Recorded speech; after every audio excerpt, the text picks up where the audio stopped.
The sterile scent of antiseptic filled my lungs as I lay on the examination table, my hands trembling against the thin paper sheet beneath me. The IVF procedure was finally complete, and all I could feel was a strange mixture of relief and anxiety churning in my stomach. My name is Mike, and I'm a single omega who had dreamed of this moment for years, becoming a parent on my own terms without the complications that came with bonding to an alpha. I had carefully selected an anonymous sperm donor from the clinic's database, someone who would never interfere with my life or my child's future. I wanted simplicity, safety, and complete control over my destiny as a parent. The doctor had assured me everything went smoothly, patting my shoulder with practiced reassurance before leaving me alone to rest. I stared at the white ceiling tiles, counting them absently while my mind wandered to nursery colors and baby names. This was supposed to be the beginning of my peaceful journey into parenthood, but I had no idea that fate had other plans, catastrophic, life-altering plans that would unravel everything I thought I knew about my future. 1 week later, I was folding laundry in my modest apartment when the doorbell rang. It wasn't a gentle press but an insistent, demanding buzz that made my heart skip. I wasn't expecting anyone, and visitors were rare in my carefully constructed solitary life. Wiping my hands on my jeans, I approached the door cautiously and peered through the peephole. A man stood there, tall, impossibly broad-shouldered, with a jawline that could cut glass and eyes that seemed to pierce straight through the door. Something about his presence radiated authority and danger in equal measure. I opened the door halfway, keeping the chain lock engaged. "Can I help you?" His gaze locked onto mine with an intensity that made my breath catch. "My name is Fred," he said, his voice deep and controlled, carrying an undercurrent of power that sent shivers down my spine. "We need to talk. It's urgent." "I don't know you," I replied, trying to keep my voice steady despite the sudden racing of my pulse. "I think you have the wrong address." "I wish I did," Fred said, and something in his expression, a mixture of determination and regret, made me hesitate. "But I don't. You're Mike, correct? You recently underwent an IVF procedure at Riverside Fertility Clinic." My blood ran cold. How did this stranger know such intimate details about my medical history? "Who are you? How do you know that?" Fred's jaw tightened. "Because the child you're carrying right now, that child is mine." The words hit me like a physical blow. I stumbled backward, my hand flying to my abdomen instinctively. "That's impossible. I chose an anonymous donor. There was a mistake," Fred interrupted, stepping closer to the threshold. "A catastrophic mistake.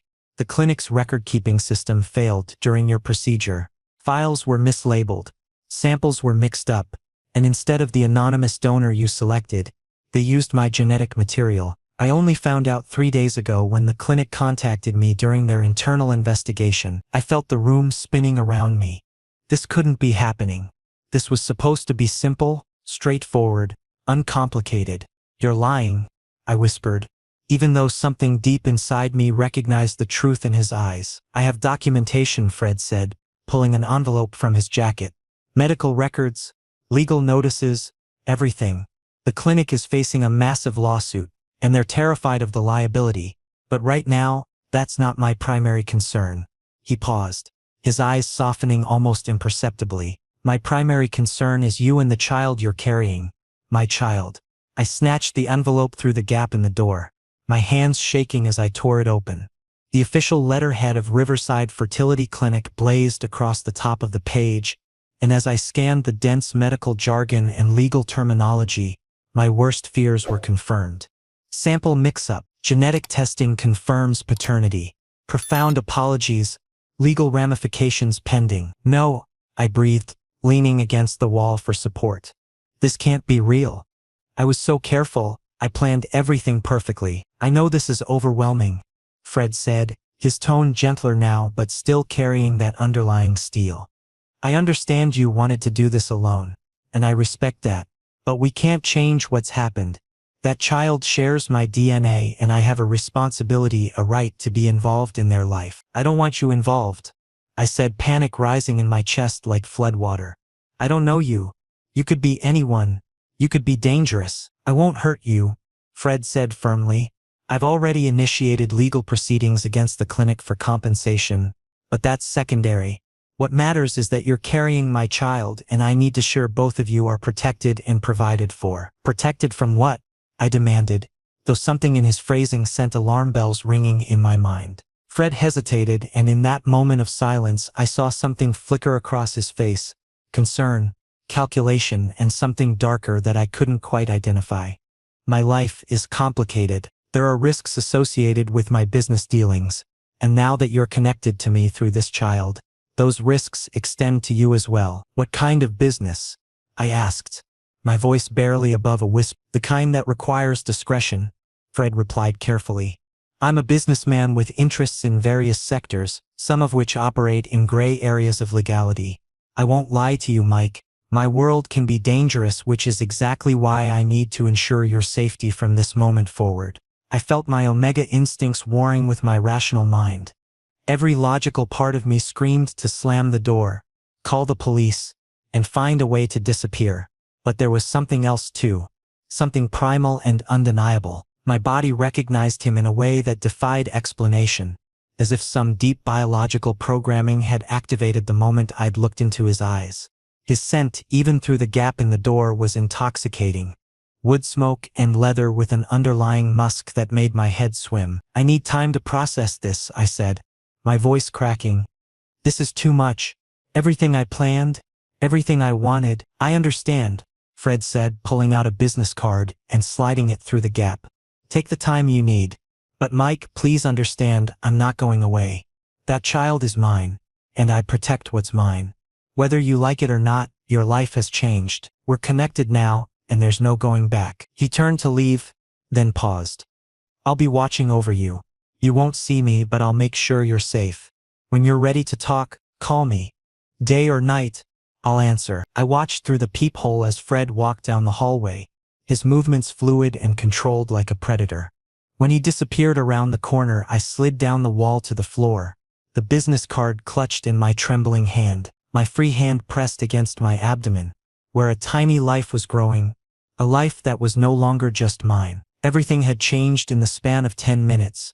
My carefully constructed future had shattered, replaced by uncertainty, danger, and a connection to a man I didn't know but whose presence had already begun to alter something fundamental inside me. I looked at the card: Frederick Morrison, CEO, Morrison Enterprises, followed by a phone number. As I sat there on my apartment floor, the reality of my situation crashed over me in waves. I wasn't just carrying a child anymore. I was carrying the child of a man who operated in shadows, whose world was defined by danger and secrecy, and somehow, despite every rational objection screaming in my mind, I couldn't deny the pull I'd felt when he looked at me, as if fate had bound us together long before a clinic's mistake had made it official. 3 days passed before Fred appeared again, but I felt his presence constantly. Every time I left my apartment, I caught glimpses of black SUVs parked down the street. Shadows moved in my peripheral vision when I walked to the grocery store. At first it terrified me, the sensation of being watched, followed, monitored, but as the hours turned into days, that fear transformed into something unexpected. A strange sense of security. Whoever Fred had assigned to watch over me remained invisible yet omnipresent, a ghostly protection detail I hadn't asked for, but couldn't quite bring myself to resent. On the 4th morning, I woke to find Fred sitting in my kitchen.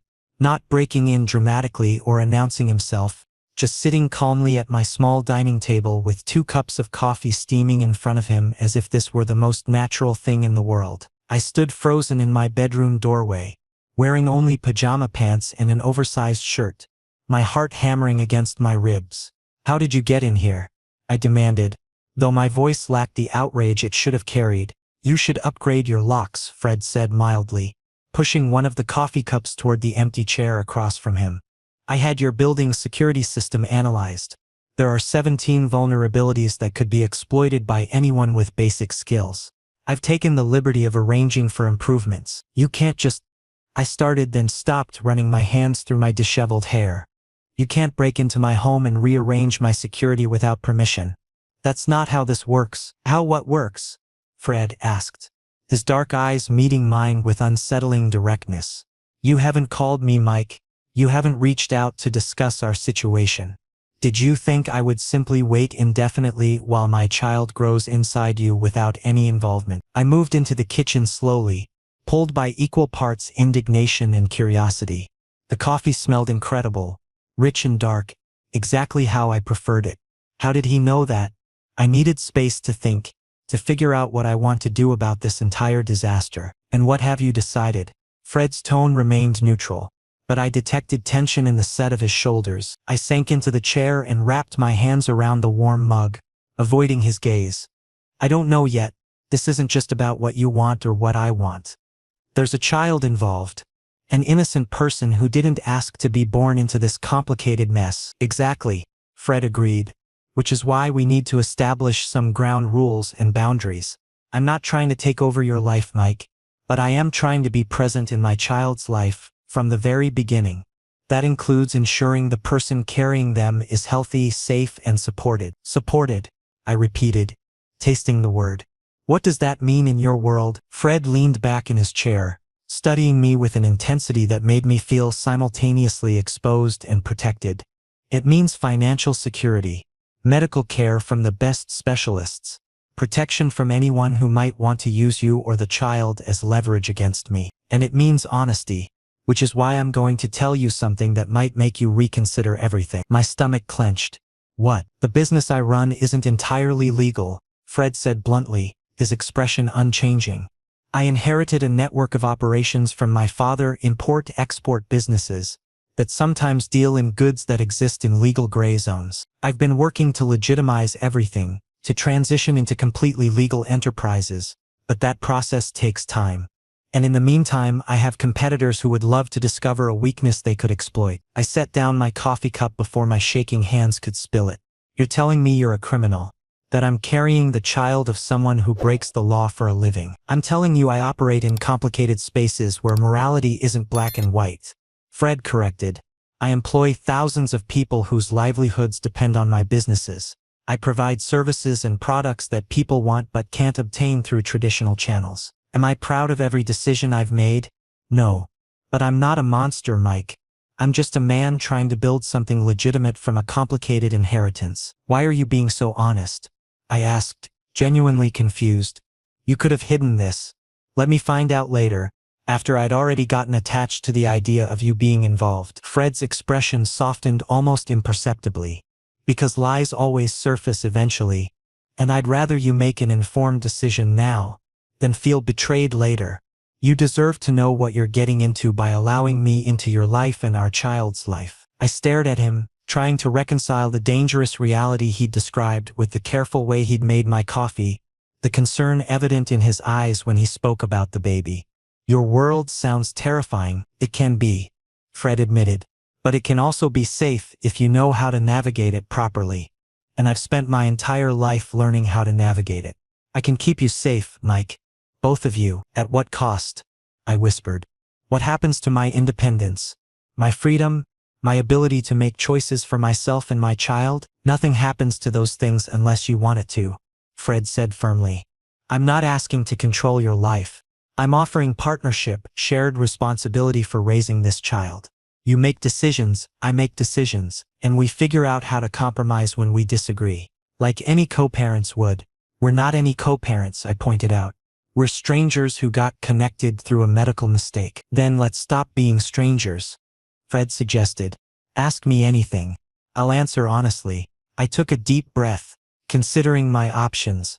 Every instinct screamed at me to run, to cut ties, to protect myself and my unborn child from this dangerous world. Fred represented, but another part of me, the part that had felt that inexplicable pull when I first saw him, wanted to understand, wanted to know if there was something real beneath the danger and complication. Are you married? I asked first. Is there someone else in your life who's going to be devastated by this news? No, Fred answered immediately. I've never married. Never even had a serious long-term relationship.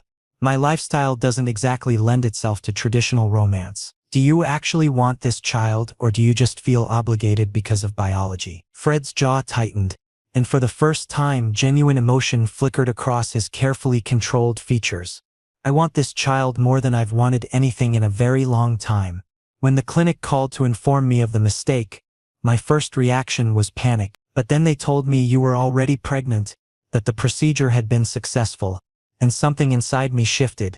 I've spent my entire adult life building an empire, accumulating power and wealth, but I've never built a family. The idea that I might have that chance now, it matters to me, Mike, more than you can possibly understand. The sincerity in his voice made my chest tighten. What if I decide I don't want you involved? What if I take the compensation from the clinic's lawsuit and disappear? Then I'll respect your decision legally, Fred said quietly, but I'll still make sure you're protected, still ensure you and the child have everything you need. I won't force my way into your life, but I won't abandon my responsibilities either. I studied his face, searching for deception and finding none. This man, this dangerous, complicated man, was offering me something I hadn't expected. Respect for my autonomy combined with unwavering commitment. It was terrifying and tempting in equal measure. I need more time, I finally said, but you can stay. For now. We can try this. Getting to know each other, figuring out if we can actually co-parent effectively. But the first time I feel trapped or controlled, I'm gone. Understood. Fred's lips curved into the first genuine smile I'd seen from him. Understood. And Mike? Thank you for giving me this chance. As we sat across from each other in my small kitchen, sipping coffee while morning light streamed through the windows, I realized my carefully planned future had been completely dismantled. But maybe, just maybe, what was being built in its place could be something even better. 2 weeks passed in strange domestic harmony. Fred didn't move into my apartment, but he visited daily, often bringing groceries or cooking meals with surprising skill. We talked about everything and nothing, slowly building a foundation of understanding between us. He told me about his childhood, raised by a father who valued power over people, and I shared my own story of growing up as an omega in a world that often underestimated my strength. The connection between us deepened with each conversation, and I found myself looking forward to his arrivals, craving his presence in ways that both excited and frightened me. But the peaceful bubble couldn't last forever. Fred had been particularly insistent about taking me out for dinner at an upscale restaurant across town. You've been cooped up too long, he'd argued when I initially resisted. Fresh air, good food, and a change of scenery will do you good. Besides, I want to show you that my world isn't all darkness and danger. So I agreed, dressing carefully in clothes that accommodated my gradually expanding waistline while still making me feel attractive. The restaurant Fred chose was elegant without being ostentatious. Dim lighting, intimate booths, and the kind of quiet luxury that whispered wealth rather than shouting it. People noticed when we entered, and I realized with a start that Fred was recognized here, respected, and perhaps feared in equal measure. We settled into a corner booth that gave Fred a clear view of the entire restaurant, a strategic choice I now recognized as habitual for him. His hand found mine under the table, warm and reassuring, and I felt myself relax slightly despite the unfamiliar environment. See? Fred said softly. Not so terrible, is it? It's actually nice, I admitted, allowing myself a small smile. Though I notice you positioned us so you can watch every entrance and exit. Force of habit, Fred acknowledged without apology. But I'm trying to enjoy this. Enjoy being with you without constantly calculating threats and contingencies. We ordered, and for a while the evening felt almost normal, like a real date between two people exploring potential feelings rather than two strangers bound together by biological accident. Fred told me about a charity project he was developing to help legitimize his business interests, and I shared ideas for the nursery I'd been planning before everything became complicated. Then the atmosphere shifted. I felt it before I saw it. A change in Fred's posture, tension flooding his body as his gaze locked onto something across the restaurant. His hand tightened around mine, not painfully but firmly, a clear signal that something was wrong. What is it? I whispered, resisting the urge to turn around and look. Stay calm, Fred murmured. Someone is approaching who shouldn't be here. A tall man materialized beside our table, his presence radiating calculated menace despite his polished appearance. He wore an expensive suit that couldn't quite mask the dangerous energy rolling off him in waves. His smile was sharp enough to cut, and his eyes, pale gray and cold, assessed me with the kind of attention that made my skin crawl. Fred Morrison, the man said, his voice smooth as poisoned honey. What an unexpected pleasure. I didn't realize you frequented establishments like this. You usually prefer to conduct your business in more discreet locations. Fred released my hand and stood slowly, positioning himself slightly between me and the newcomer.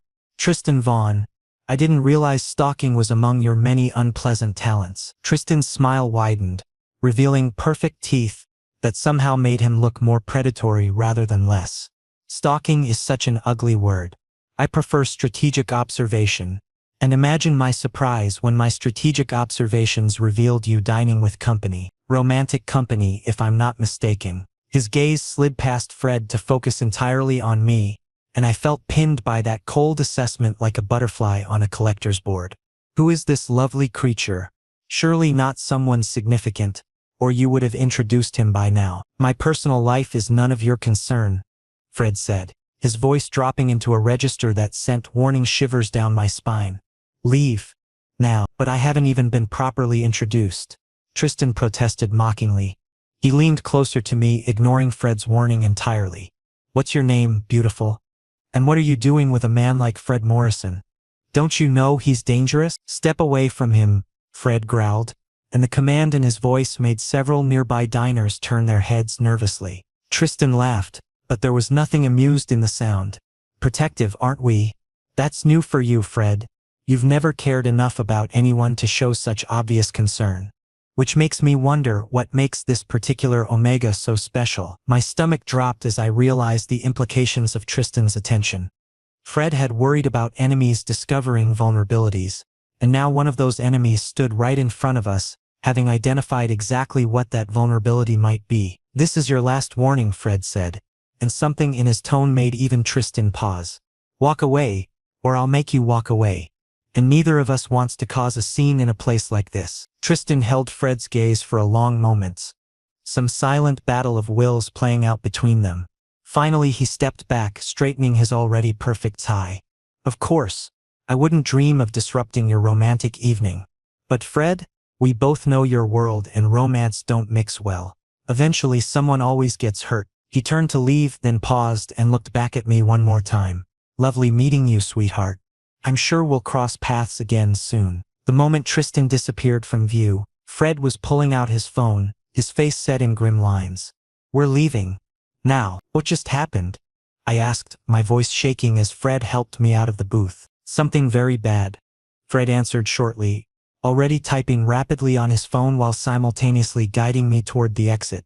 Tristan Vaughn is the son of my primary competitor, a man who's been trying to destroy my operations for years. If he knows about you, if he realizes you're connected to me, he'll use that information however it benefits him most. We made it to Fred's car, the sleek black vehicle I hadn't paid much attention to before but now recognized as heavily modified, probably armored. Two other cars fell in behind us as we pulled away from the restaurant, and I realized these were Fred's security team, always present but usually invisible. The drive back to my apartment passed in tense silence. Fred's jaw remained clenched, his hands tight on the steering wheel, and I could practically see the calculations running through his mind. When we arrived, he escorted me upstairs personally, checking every corner of my apartment with practiced efficiency before finally allowing himself to breathe. Pack a bag, Fred said abruptly. What? I stared at him in confusion. Pack a bag with enough clothes and essentials for at least a week, Fred repeated, his tone brooking no argument. You can't stay here anymore. It's not safe. This is my home, I protested, even as fear clawed at my throat. You can't just uproot my entire life because one man showed up at dinner. Fred crossed the space between us in 2 strides, cupping my face gently between his hands despite the urgency in his voice. Mike, please. Tristan showing up wasn't coincidence. It was a statement. He wanted me to know he's watching, that he knows about you. If you stay here, you're vulnerable. I have a secure property outside the city, a place with proper security where I can actually guarantee your safety. For how long? I whispered, tears pricking at my eyes. How long until my life goes back to normal? Fred's expression softened with something that looked like regret and determination mixed together. I don't know, but I promise I'll do everything in my power to resolve this situation as quickly as possible. In the meantime, I need you somewhere I can protect you properly. Both of you. His hand drifted down to rest gently against my abdomen, where our child grew. The gesture was so tender, so unexpectedly intimate, that something inside me cracked. This wasn't how I'd planned my life. This wasn't the peaceful single parenthood I'd envisioned, but as I looked into Fred's eyes and saw genuine fear for my safety reflected back at me, I realized that plans didn't matter anymore. Survival did. Okay, I heard myself saying, I'll pack. But Fred, I need you to promise me something, anything, he said immediately. Promise me that when this is over, when whatever threat Tristan represents is dealt with, you'll give me the choice to stay in your world, or walk away with our child and build something different. Promise me you won't trap me. Fred was quiet for a long moment, and I could see the war playing out behind his eyes. Possession versus respect, desire versus honor. Finally he nodded. I promise. When this is over, the choice will be yours. Even if it kills me to let you go. As I moved to pack my belongings, I couldn't shake the feeling that everything was about to change again. The peaceful bubble we'd been building had popped, revealing the dangerous reality of Fred's world. And now I was being pulled deeper into it, whether I was ready or not. The following days at Fred's estate passed in an uneasy calm, like the stillness before a storm. I'd been living in his world for nearly 2 weeks now, and while the luxury was undeniable, I couldn't shake the feeling of being a bird in a gilded cage. Fred had been attentive but respectful, giving me space while ensuring I had everything I needed. Yet I craved normalcy, a reminder that my life still belonged to me. That morning, I made a decision that would change everything. I had a routine prenatal checkup scheduled at the clinic, and I chose not to inform Fred. It wasn't defiance exactly, more like a desperate grasp at independence. I needed to prove to myself that I could still make choices without consulting him first. The estate's security was tight, but I'd learned the patterns of guard rotations. Slipping out during the breakfast hour when Fred was occupied with business calls proved easier than expected. The clinic appointment went smoothly at first. Dr. Helena Martinez, my obstetrician, performed the ultrasound with her usual gentle efficiency. Everything looks perfect, Mike, she said, her warm smile reflecting in the dim light of the examination room. Your baby has a strong, healthy heartbeat. Development is right on track for 14 weeks. Relief washed over me as I stared at the grainy image on the monitor, watching the tiny form moving within me. For just a moment, everything felt right, simple and uncomplicated, the way I'd originally imagined this journey would be. But that moment shattered when I heard raised voices outside the examination room, followed by hurried footsteps. The door burst open, and Fred strode in with 3 bodyguards flanking him. His face was a storm of anger and fear, his usual composure completely fractured. What were you thinking? He demanded, his voice tight with barely controlled emotion. Do you have any idea what could have happened? I specifically told you never to leave the estate without informing me. I sat up on the examination table, clutching the thin paper gown around myself defensively. I'm still capable of managing my own medical appointments. I don't need your permission to see my doctor. Dr. Martinez cleared her throat awkwardly, her discomfort palpable. Perhaps I should give you both some privacy, she murmured, practically fleeing from the room. Once alone, the full weight of Fred's fury hit me like a physical force. You don't understand what's at stake here, he said, running his hands through his hair in frustration. Tristan isn't just going to forget about you. He saw an opportunity to hurt me, and now you're marked as a target. Every moment you're unprotected is a moment he could strike. This is all because of your world, I shouted back, months of pent-up frustration exploding outward. Your illegal activities, your enemies, your dangerous lifestyle. I wanted a peaceful life for my child, and instead I'm trapped in the middle of some criminal war I never asked to be part of. Fred's jaw clenched so hard I could see the muscle jumping beneath his skin. But when he spoke again, his voice had dropped to a dangerous calm. You're right, this situation exists because of choices I made long before you entered my life. The clinic's mistake brought us together, but my past is what's putting you in danger now. He moved closer, his intensity overwhelming in the small space. But there's something else I need to tell you. Something I've been holding back because I was afraid of how you'd react. My heart hammered against my ribs. What are you talking about? Fred reached for my hand, his touch surprisingly gentle given the tension crackling between us. I'm not protecting you and our child simply because of biological obligation or moral responsibility.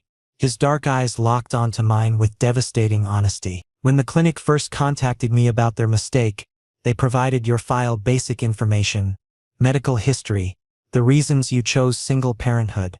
I saw your photograph, read about your determination to build a family on your own terms despite societal pressures against single omegas. Something in your story resonated with me in a way I couldn't explain. I tried to pull my hand away, but he held firm. What are you saying? I'm saying that when I came to your apartment that first day, I was already halfway captivated, Fred continued, his voice dropping to an intimate whisper. Seeing you in person, catching your scent, hearing the strength in your voice even when you were terrified. It completed something I didn't know was incomplete in my life. This isn't just about being a father, Mike.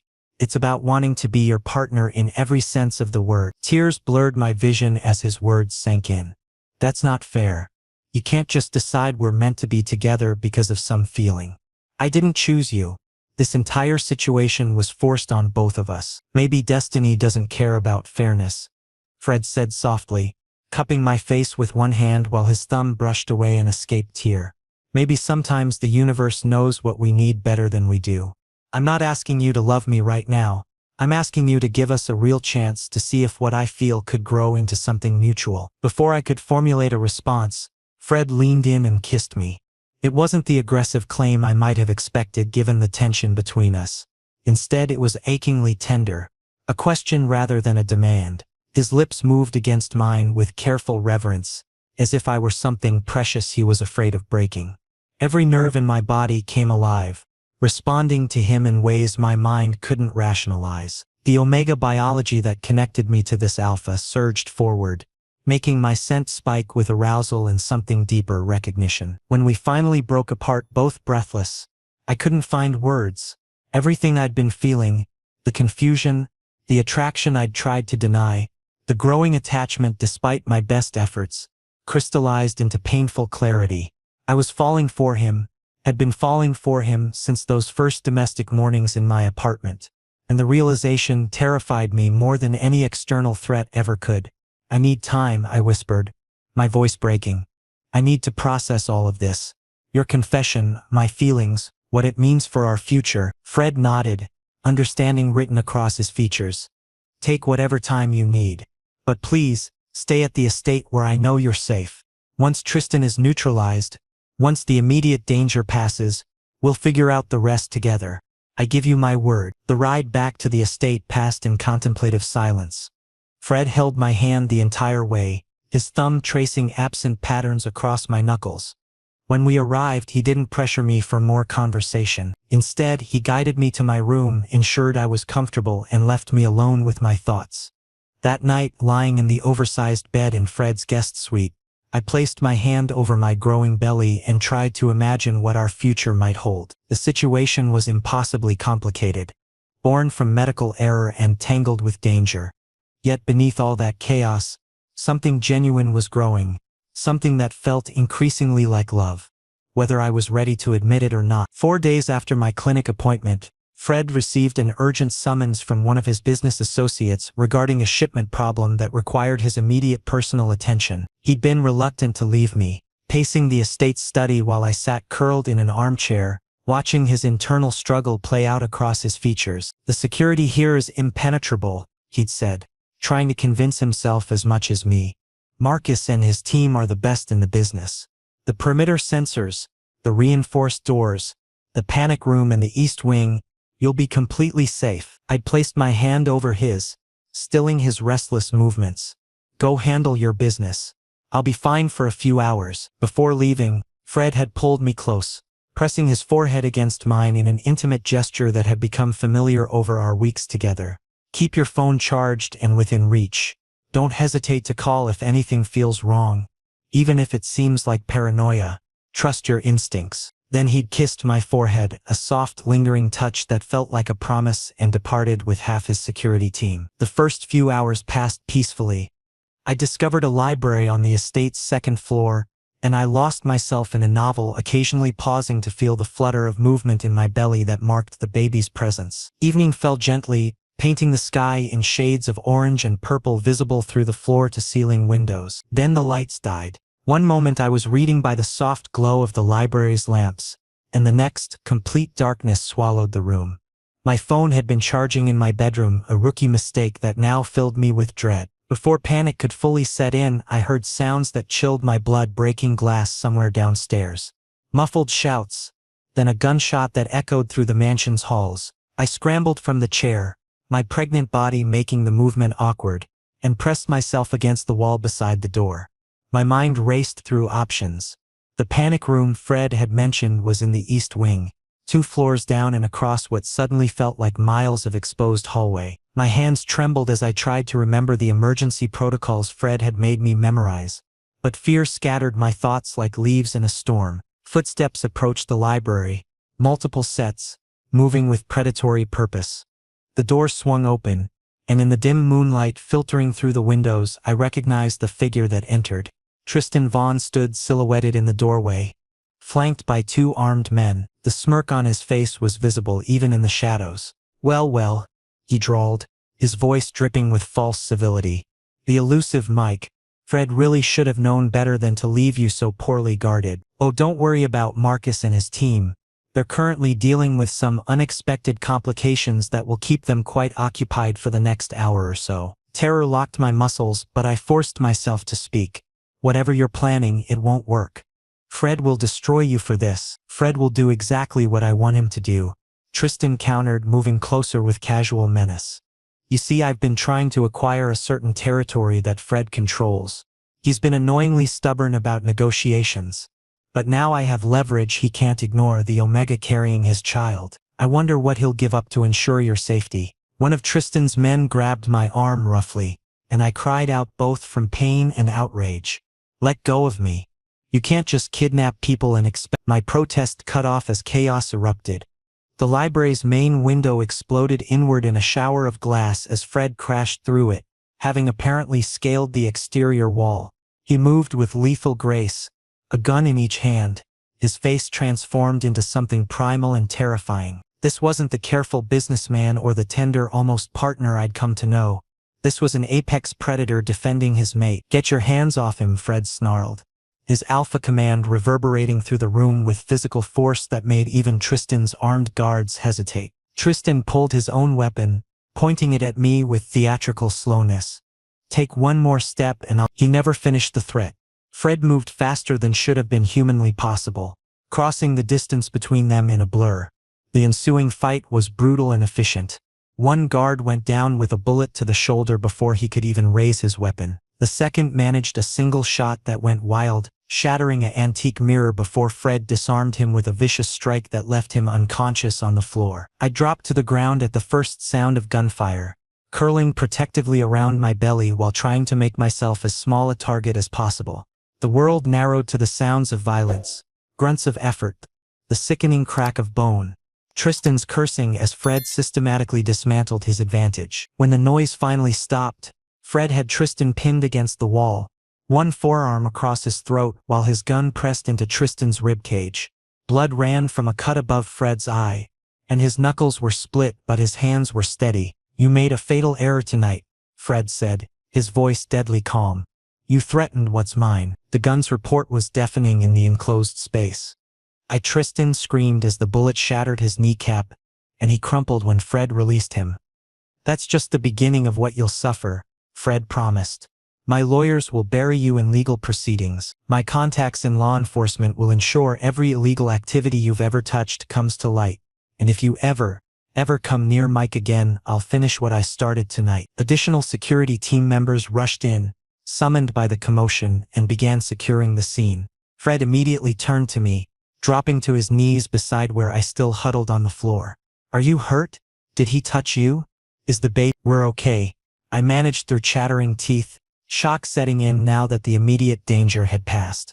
Scared but unharmed, Fred gathered me into his arms with infinite care, standing and carrying me from the library as if I weighed nothing. I buried my face against his neck, inhaling his scent, blood and gunpowder mixed with the familiar warmth that meant safety. I'm sorry, he murmured repeatedly. I'm so sorry I wasn't here sooner. I'll never forgive myself for putting you at risk. You saved us, I whispered back. You came when it mattered. That night marked a turning point. As Fred held me close in his own bedroom, refusing to let me out of his sight, I finally admitted the truth to myself. I didn't just need this dangerous, complicated alpha. I wanted him completely irrevocably in every way that mattered. The weeks following Tristan's attack brought unexpected transformation. With Tristan facing serious criminal charges and his organization in shambles, the immediate threat evaporated like morning mist. Fred's legal team worked around the clock, ensuring that Tristan would spend years in prison for kidnapping, assault, and a litany of other crimes that investigators uncovered once they started digging. For the first time since our lives had collided, we could breathe without constantly watching for danger. Life at the estate settled into patterns that felt increasingly domestic. Fred surprised me with his attentiveness, not the suffocating control I'd feared, but genuine care that manifested in countless small gestures. He'd researched pregnancy nutrition and began preparing meals specifically designed to support the baby's development. Every morning I'd wake to find a tray outside my door with fresh fruit, whole grain toast, and herbal tea perfectly steeped to my preference. Our conversations deepened as we spent more time together. Fred shared stories about his childhood, painting pictures of a lonely boy raised by a father who valued power over connection. I understood then why he'd been so determined to be present for our child. He was trying to create the family he'd never had. In turn, I opened up about my own past. The years of feeling like I had to prove my worth as an omega. The decision to pursue single parenthood as an act of defiance against societal expectations. One evening, I found Fred on the estate's terrace, staring out at the sunset with unusual contemplation. My growing belly made movement awkward, but I managed to join him, leaning against the railing. The baby had been particularly active that day, rolling and kicking with increasing vigor as the pregnancy progressed into its 6th month. "What's on your mind?" I asked softly. Fred turned to me, and in the golden light I saw vulnerability etched across his features. "I've been thinking about what kind of father I'll be. What kind of man I want to be for both of you." He paused, choosing his words carefully. "My whole life has been about accumulation, wealth, power, territory, but none of it prepared me for this feeling, this overwhelming need to be worthy of you and our child." "You don't have to be perfect," I said, placing my hand over his on the railing. "You just have to be present. That's already more than many fathers manage." "It's not enough," Fred insisted, turning to face me fully. "Mike, I need you to understand something. What I feel for you has gone far beyond circumstance or biology." He took both my hands in his grip firm but gentle. "I love you, not because you're carrying my child, not because some omega alpha bond exists between us, but because of who you are, your strength, your kindness, the way you faced impossible situations with grace." Tears pricked my eyes at the raw honesty in his voice. "Fred, you don't have to say it back," he interrupted gently. "I just needed you to know. Whatever you decide about our future, I want that decision to be based on complete truth between us." But I did need to say it. The words had been building inside me for weeks, held back by fear and uncertainty. "I love you too," I admitted, my voice barely above a whisper. I fought against it because it seemed impossible. We barely knew each other.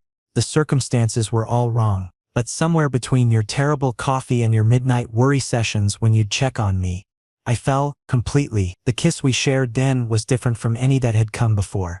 It wasn't driven by danger or desperation, but by the simple, powerful connection between two people who had found each other through the most unlikely circumstances. Fred's hands cradled my face like I was something precious, and I melted into his embrace, feeling more at home than I ever had in my careful, controlled previous life. The following month brought new changes. Fred began systematically restructuring his business operations, divesting from anything questionable and focusing solely on legitimate enterprises. He claimed it was a practical decision, but I knew the truth. He was building a foundation for the family we were becoming. His associates noticed the transformation, and while some grumbled about missed opportunities, most respected his resolve. When labor began 3 weeks before my due date, Fred was there immediately, abandoning a crucial meeting to rush me to the hospital. The delivery was long and exhausting, but Fred never left my side, holding my hand through every contraction and offering encouragement when I was certain I couldn't continue. The first cry of our daughter shattered both of us emotionally. The doctor placed her in Fred's arms, a tiny perfect being with wisps of dark hair and lungs that announced her arrival with impressive volume. Fred looked down at her with such wonder, such complete transformation, that I fell in love with him all over again in that moment. "She's real," he whispered, tears streaming freely down his face.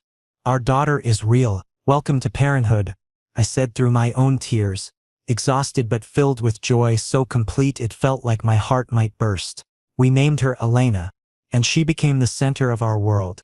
The estate transformed from a fortress into a home, filled with baby equipment and the sounds of infant cries and laughter. Fred proved to be a devoted father, handling midnight feedings and diaper changes with the same intensity he'd once applied to business negotiations. One evening 3 months after Elena's birth, I found Fred in the nursery rocking our sleeping daughter while humming softly.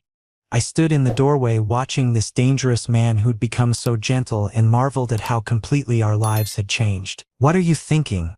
Fred asked, somehow sensing my presence despite not looking up. I moved to sit beside him, leaning my head on his shoulder. "I'm thinking about how I wanted simplicity and got chaos. How I chose anonymous donation and got you instead. How what seemed like the worst mistake became the greatest gift." Fred smiled, that rare, genuine expression that only appeared in these quiet family moments. "Our perfect accident," he agreed softly. As we sat together in the peaceful nursery, our daughter sleeping between us, I realized that destiny had known exactly what it was doing. This unconventional family, born from medical error and forged through danger, was exactly what we'd all needed, and I wouldn't change a single moment.